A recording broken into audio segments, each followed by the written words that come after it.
This is a 5000 mAh battery phone, the Samsung Galaxy S25 Ultra. This is an almost 7500 mAh battery phone, the OnePlus 15R with a 7400 mAh battery. And above all these, in terms of battery, is India's first commercially available 10,000 mAh battery phone, the Realme P4 Power. First up, here's a quick rundown of the key specifications. So we are getting here a MediaTek Dimensity 7400 Ultra chipset, a 1.5K 144Hz bright AMOLED display, a 50 megapixel dual rear camera setup, and a freaking 10,001 mAh battery. So obviously the big question is, how long will this battery last in the Realme P4 Power? 1 day, 2 days, 3 days, or even more?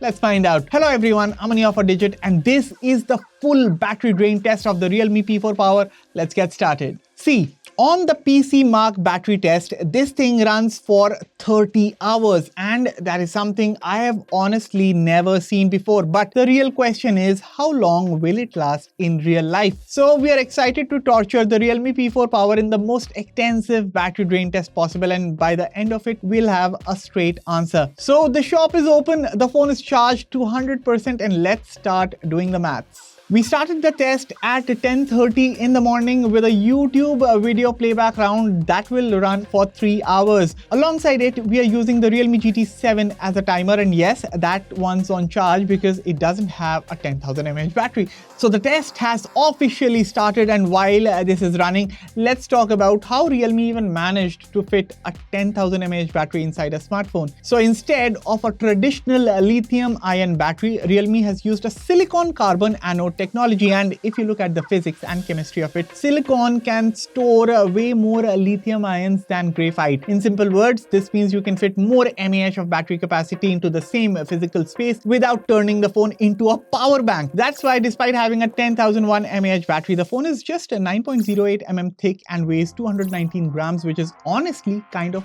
wild. Also, Realme has increased the size of the single battery cell here. That reduces internal connections, cut down wasted space, and improves long-term battery health. And because the battery is so big, you don't have to charge the phone again and again, which naturally slows down battery degradation. The space saved inside has been used for the Dimensity 7400 chip, optimized cooling, a slimmer PCB layout, and tighter internal design. End result, India's first phone with a 10,001 mAh battery that doesn't feel like a brick. So 3 hours into the test, we checked the battery, and wow, it is still at 86%. This is insane. Anyway, moving on to the performance round. So we are running 3 benchmarks, 3 times each, Antutu, Geekbench, 3D Mark, and also a CPU throttling test. And let the games begin. Starting with Antutu, we are getting around 1 million score. Not the best, I would say, but definitely reliable. So the pricing of this phone starts at 27,999 rupees, going all the way up to 32,999 rupees. So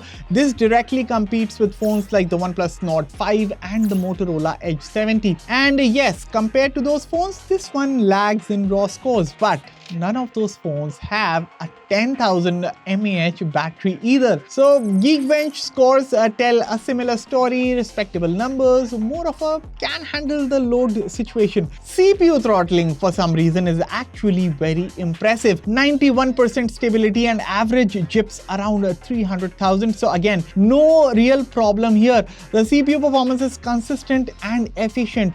And after all of this, 5 hours had passed, so we decided to chill for a bit and play BGMI and Call of Duty Mobile just to push the battery drain even harder. Now, it's been a long time since the test started. How long exactly? Almost 8 hours. So it's around 6:30 p.m. in the evening. My team was already getting ready to leave, but I decided I'm not moving from here until the battery hits 0. And where's the battery right now? Well, 8 hours of rigorous testing, and it is at 45%. This is totally crazy. So next up is the camera round. So the phone can shoot up to 4K at 30 FPS, and we set everything to max and let it roll. Quick rundown of the camera specs. Well, there's a 50 megapixel Sony IMX882 primary sensor paired with an 8 megapixel ultra wide camera. So yes, this department is just about okay. Not the best, but also not the worst. Getting back 10 hours into the test, and I'm regretting all of my life choices right now. The battery is now down to 28%, which means there's still a long way to go. With that, it was time for the social media round now. Doom scrolling Instagram non-stop until this thing dies, and in doing so, it was 10:30 at the night, so a full 12 hours gone. Also, by this time, the only two folks sharing the office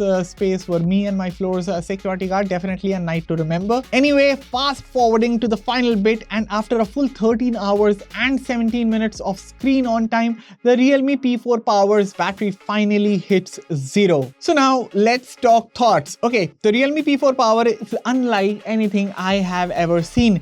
The fact that a smartphone like this is commercially available is honestly insane. For context, in India, the average screen on time for a user on their smartphones is around 5 hours. So, as tested with 13 hours and 17 minutes of screen on time, expect this smartphone to easily give you about 2.5 days of battery life on a single charge. That is with moderate to heavy use. As for who should buy this? Well, at the asking price, if you don't need the absolute best cameras, if the absence of stereo speakers doesn't bother you, and on the other end of the spectrum, you want a battery that feels never-ending along with a gorgeous AMOLED display that's solid for media consumption, then honestly, just go for the Realme P4 Power. You are not going to be disappointed. And that's it for this video. Let me know which phone you are using right now and the kind of battery life you get on that device. Everything in the comments, and I'll catch you all in the next one. Thank you for watching.